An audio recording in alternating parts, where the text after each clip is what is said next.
Okay, let's unpack this. Imagine being rejected from pretty much every job you applied for, failing exams left and right.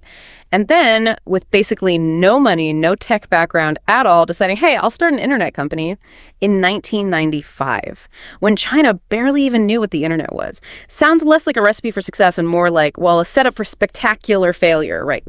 But this isn't a failure story, not at all. Today, we're taking a deep dive into the, frankly, extraordinary journey of Jack Ma, the visionary behind Alibaba. Our mission here is to really pull out the key nuggets of knowledge from his own words, his experiences. How did he go from an English teacher making, $12 a month into one of the world's most successful entrepreneurs? And it's not just the money, it's the philosophy behind it. We'll hit the surprising facts, the aha moments, the real wisdom. You know, what's so fascinating, I think, is that his story really goes beyond just business tactics. It's a masterclass in resilience, isn't it? And it's a testament to the power of perspective, looking at things differently. And it really challenges our usual ideas of success and failure. We're going to connect his specific, sometimes kind of unbelievable experiences to that bigger picture, what it actually means to innovate, to lead, and just to keep going when the odds seem impossible. So let's rewind a bit. Who was Jack Ma before Alibaba? He calls himself a very ordinary boy, born in Hangzhou, China in 1964. Parents were traditional performers, not much money around. The odds weren't great from the start. But here's the first really interesting twist. His obsession with learning English. Get this. For 9 years, starting when he was just a teenager, he'd ride his bike 40 minutes every single morning to a hotel, not for a job, but just to offer free tours to foreign tourists. Why? Just to practice English. That was his payment, to soak up a different way of thinking. He was actually one of those tourists who gave him the name Jeff because his Chinese name was hard to pronounce. This wasn't just language class, it was his real window onto the world. And that really makes you ask, doesn't it? How often do we overlook that kind of unconventional education, the self-driven stuff? His informal learning wasn't just about vocabulary, it was deep cultural immersion. He said it opened his eyes, gave him a global perspective that was pretty rare in China back then. That was absolutely crucial for his later vision with Alibaba, thinking globally from day one. He learned about people, about service, way beyond any textbook. But despite that intense self-education, academically, Jack Ma wasn't exactly top of the class. His early record is full of setbacks, famously failed primary school exams twice, middle school 3 times, college entrance exams twice. He finally got into Hangzhou Normal University, basically a teacher's college, to study English. After graduating, he lands a job as an English teacher. Salary, just $12 a month, barely scraping by. But he claims those years, those lean years, they built confidence, patience, motivation. But the rejections kept coming. After college, he applied to 30 different jobs. 30! Rejected by all of them. Can you imagine? He tells a story about KFC coming to Hangzhou. 24 people applied. 23 got hired. He was the only one turned down. Even Harvard rejected him. 10 times, he says. I mean, for most of us, that sheer volume of no, it'd just be crushing. You'd give up, right? So the big question is, how did he not give up? What was his secret? This is so key for anyone facing setbacks. And it's where his mindset is just, different. He figured out, okay, rejection isn't about me being useless. It just means I wasn't the right fit for them. See the difference? It wasn't a judgment on his worth, just a mismatch. So he reframed it. Rejection wasn't a stop sign. It was like a detour sign, pushing him to find another way. It's not just thinking positive thoughts. It's actively changing how you interpret the event. It lets you keep looking for where you do fit, or maybe, build your own place. Detach your ego from it. And it was exactly that resilience, that stubbornness maybe, forged in all those no's, that set him up for this completely audacious leap he took next. It happened during his first trip to the U.S., 1995. He stumbled onto something totally new. He gets introduced to the internet, which was basically unknown in China then. And boom, revelation. He talks about searching for beer, nothing Chinese. Searching for China, almost nothing. And this huge realization hits him. The internet had no China. He saw it instantly. If we don't put China on the internet, nobody will. It wasn't just a gap. It was like a whole undiscovered digital continent. To really get how bold this was, you need the context of China back then. Computers, super rare. Internet access for regular folks, pretty much non-existent. Buying stuff online, unthinkable.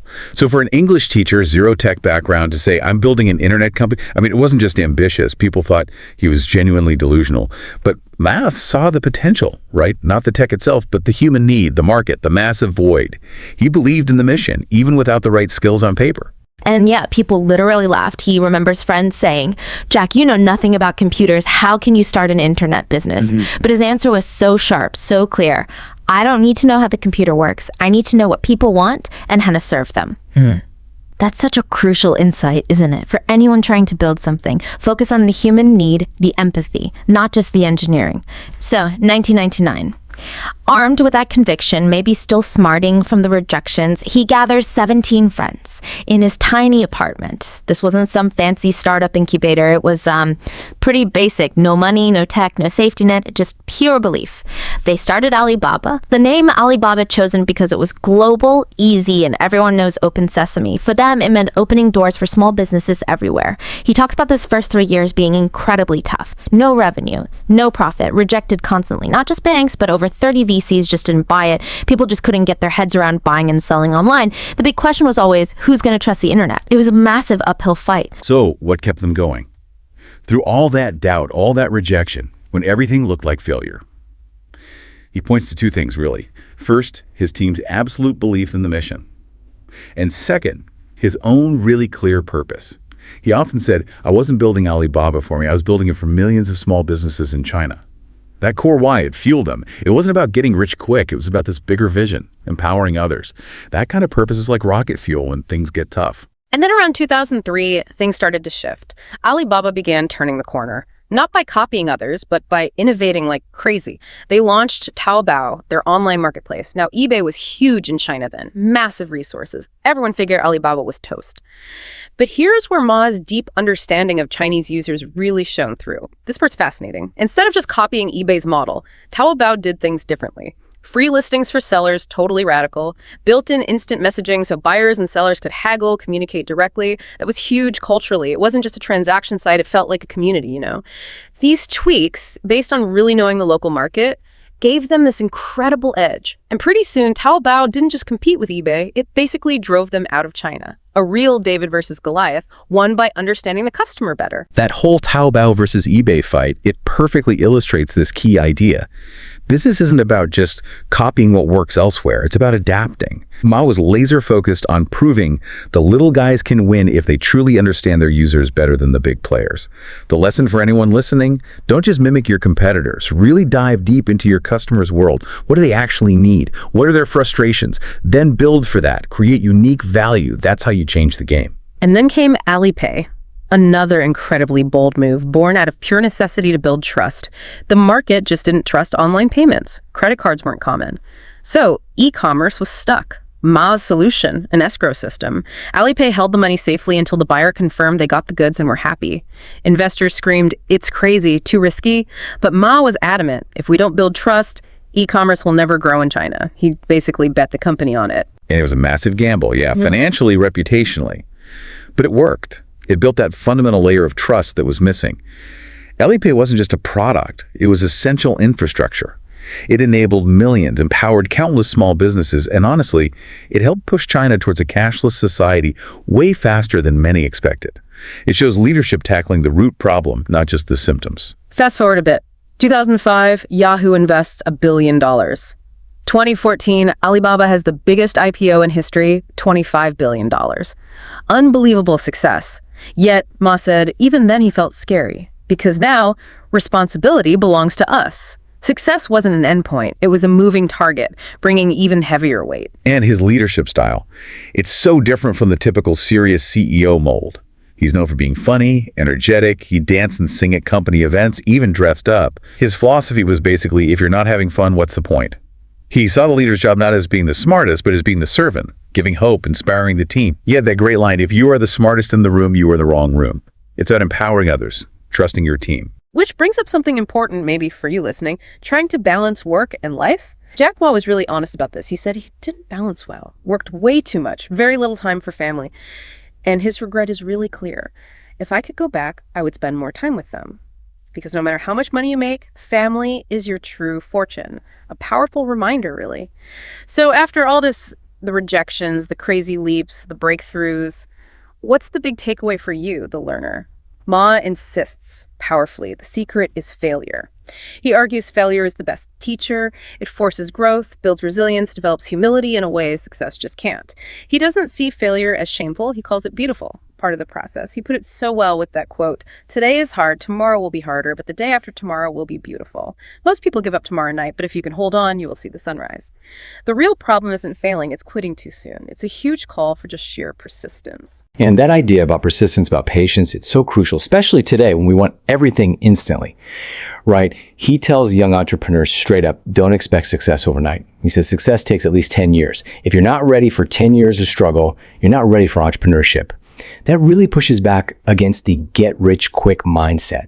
It advocates for this long-term view, this almost stoic endurance through really tough times, building real grit. And through all that pressure, he somehow kept this positive attitude, smiling even when things looked bleakest. Why? Because, as he said, a leader must be the chief believer.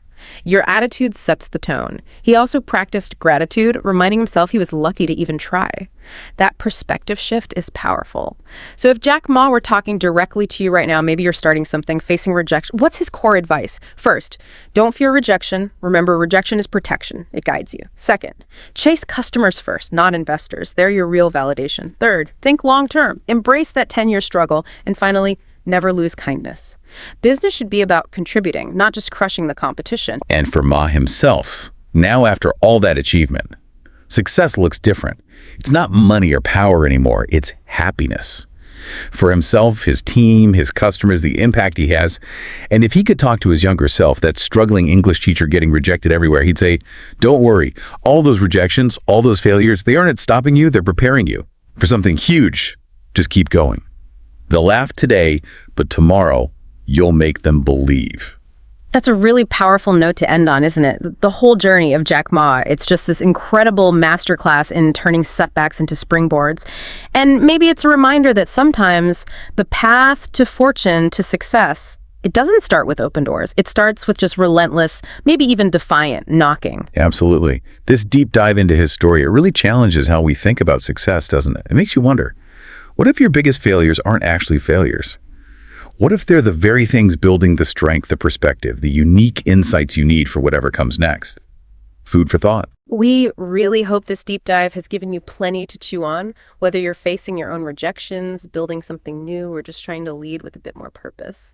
And remember Jack Ma's words, today is hard, tomorrow will be harder, but the day after tomorrow will be beautiful. Thanks so much for joining us on this insightful journey.